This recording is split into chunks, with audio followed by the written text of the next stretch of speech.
Hey everyone, welcome back to my channel. This is Mizuki Arts. Today we're going to be painting this blueberry fairy while I struggle through my art block and a period of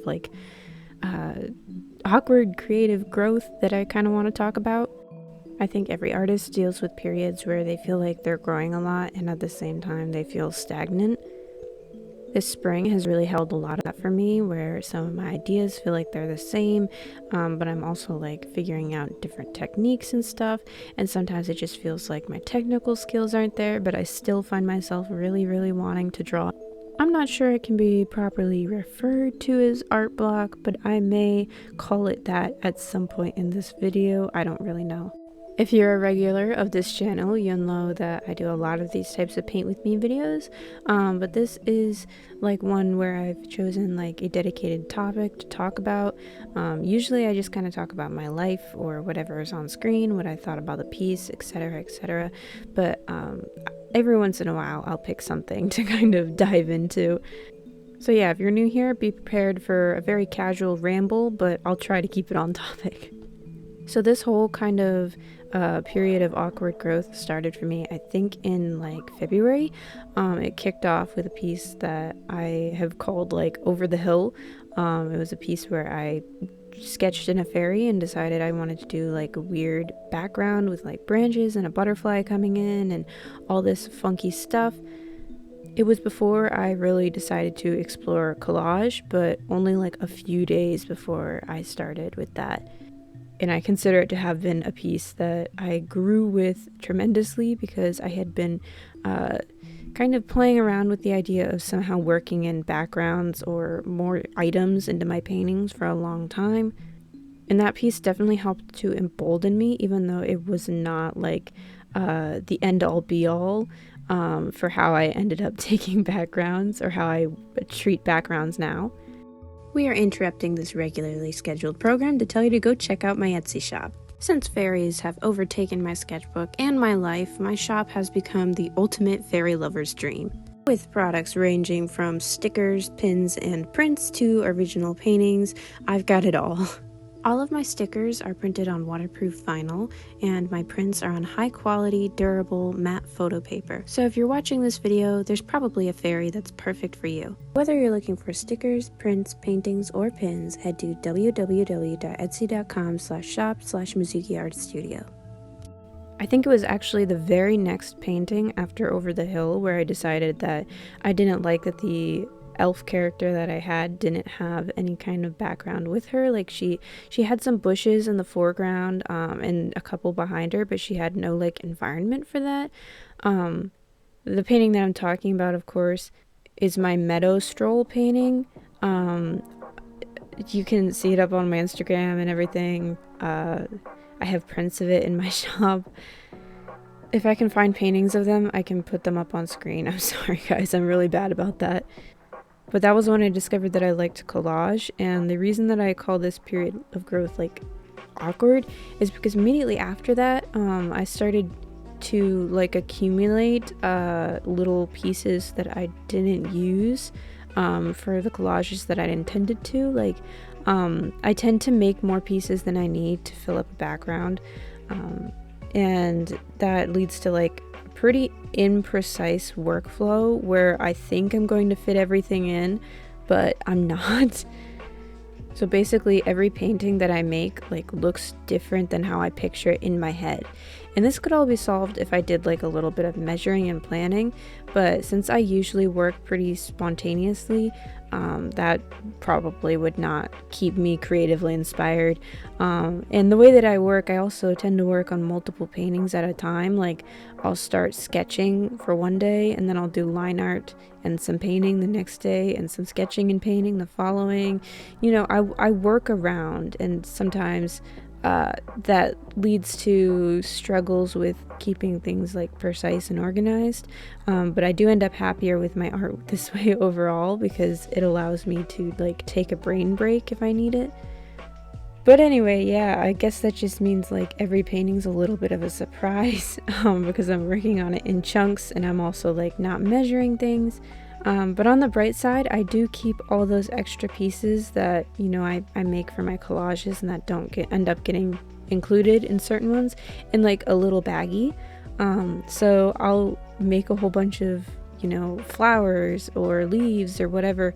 And if they don't all fit in the painting that I'm planning to use them in, I'll put them in my little baggie and save them for the next painting, which is great. My art style's been pretty consistent for a long time, so I did feel like this like collage was like a little bit of a jump for me, because for the longest time it really has felt like I've been like the character on a blank piece of paper type of artist, which is nothing wrong with at all. It did make it easier to turn my designs into stickers, but since I've started wanting to focus more on like prints, because I did buy my own printer in January, I've wanted to add backgrounds into my work and make it a little more interesting, make it more suited for children's book and girls lifestyle illustration. It's not that I'm like resistant to change, but it isn't something that I always deal well with. I'm not really sure why, but especially related to my art. For some reason, this might sound strange. It will sound strange, but like when I switched from watercolor to gouache in December of, was it 2020? December of 2020, when I switched from watercolor to gouache, I actually like went through like a weird period of grief, because my grandmother used a lot of watercolor. And I felt really connected to her in that way specifically for some reason.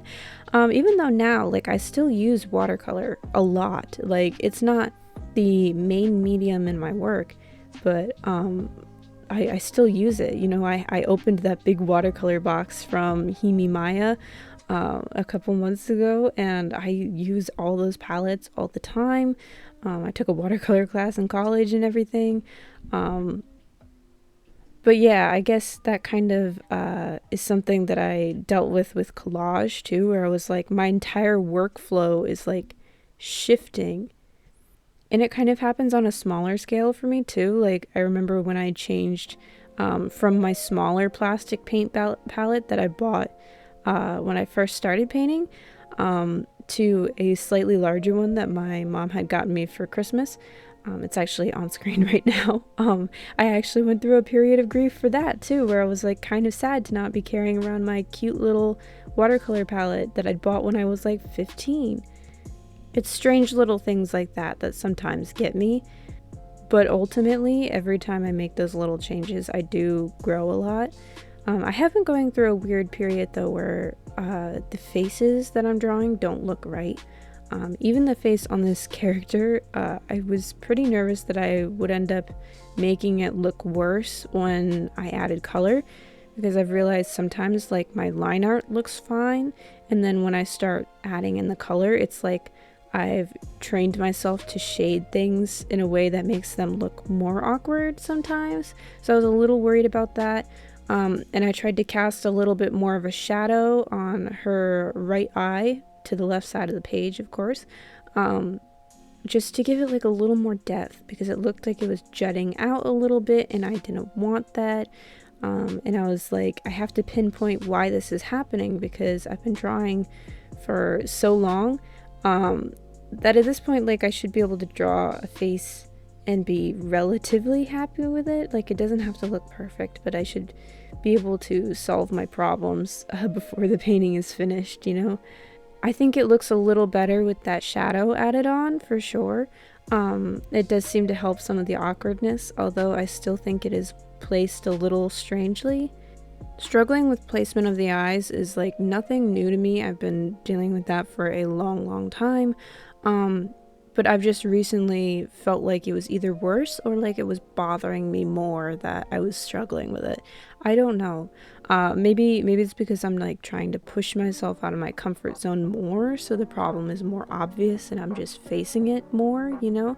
I mean, the expression on this fairy is very much within my comfort zone, but that is why I really want to get it right, because in some of the paintings I've been working on, along the side have also had expressions that are a little bit more challenging, a little bit different, and I want to get them right.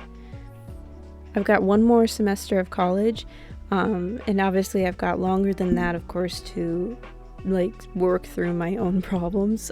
Improving in art is like a lifelong thing. I'll be improving for all my life, but I do want to try to solve that problem for myself. And that is one of the reasons I'm calling this a period of awkward growth, because on top of the like technique changes and things like that, I'm also pushing myself to try and solve problems in my artwork, and figure things out on my own. I do think that so far I've figured out how to look at my art a little bit more objectively, and that's why I felt the need to start painting some backgrounds and start adding more environment and narrative to my paintings. But that does also mean I have to push myself to solve the problems that I see, because I know now, after 3 semesters of art classes, that, you know, other people see the problems too, especially if they're artists. They can see it, and it doesn't make the painting not good, not worthwhile, not pretty, but it does mean that they understand what I understand, and the painting could be better if I solve those problems. But all those problems aside that I've talked about, I wonder how many times I've said problems in this video, I am really enjoying adding more of a story to my artwork. I love drawing these little baby mice. I think they're the cutest, especially the little one with the blueberry. He's just fabulous. I do love the blueberry basket too. I had a little difficulty deciding what scale this fairy should be at, which is why I've decided that they're baby mice, because, you know, look at them compared to a blueberry. They've got to be like little, you know. I thought about including a mother mouse too, but I knew it was going to be too crowded. I just knew the painting was full, so I was like, don't push it. We've got enough going on, especially with the blueberry basket, and you want so much of like her fashion visible, like all the love that I'm putting into this top and her shoes and everything. I want that all to be seen and not covered up. I had some difficulty with her hair. I think you'll see on screen I've been spending a long time on it, and I was hitting a point where the paper was starting to like have a little bit of trouble. Like I was hitting overwork in some areas, and if you don't know what that is when, you know, you're painting in either watercolor or gouache, and the paper texture starts to change a little bit because it's too wet or it's been too wet for too long. And when it comes to painting a darker color of hair, I too tend to overwork things a little bit because I'm a little bit too careful with how I lay down the paint. For some reason, I've been really like scared of painting long dark hair, just because it is like, you know, if I slip, then the colors like on her skin or on her dress or whatever, which, you know, it happens, but I was trying not to ruin it or anything like that. I think in the future I'll do these gel pen details when things are all put together, like everything's cut and pasted together, because I would like to start working in more shadows to kind of incorporate all the little pieces into the same environment. That is something that I noticed that I have to kind of work with this collage technique, because I'm painting everything separately, and it's kind of hard to plot where things are going to be and where shadows should be, if everything's separate and everything's going to move around, you know, when I fix it later. And of course these gel pen details would have to happen after all that, so yeah, that's just a note for my future self, I guess. I do really enjoy this technique though. The X-Acto knife is very, very useful. However, it does make my hands sore, and I can't use like a regular pair of scissors for this, because I find that the blades are much too long and kind of imprecise for what I'm doing. I have a pair of safety scissors that I use a lot for this because the blades are like shorter, so it's easier to see what I'm doing, but that one's also made for right-handed people and I'm left-handed, so it kind of hurts my thumb. If you get a good look at it at all in this video, you'll see my left thumb has kind of like a sore spot on it, and that is from both the X-Acto knife and also the scissors. So yeah, my fingers are getting beaten up with this. I love this technique so much. There's no way I'm stopping, but I might have to adjust the tools that I work with for this, because I really do want to not be in pain or get, like, you know, arthritis or something in my fingers at the ripe age of 20, because, you know, I'm hurting myself while cutting out fairies. That would be pathetic. But anyways, this background I painted earlier the same week. I just added some blue specks to it to look like blueberries in the background, and some shadows underneath the like mice and the fairy, and like some extra grass and stuff. I added some glitter, including like little silver star shaped glitters. And yeah, everything's put together. I added some like paper stars too, because I think I needed to cover a little splotch of paint that wasn't supposed to be right at that bow over there. But anyway, real quick before I go, I want to give a thank you to my Ko-fi supporters. So thank you so much to Ashley, Savvy, and Tiffany. Your guys' support means the world to me, and it allows me to keep making videos just like this one. So if you want to join my Ko-fi page, the link will be in the description box for all these benefits and so much more. Thank you guys so much for watching. I hope you enjoyed watching me work through this painting, hearing a little bit about my creative process, and also how I'm solving problems with my art style. Bye!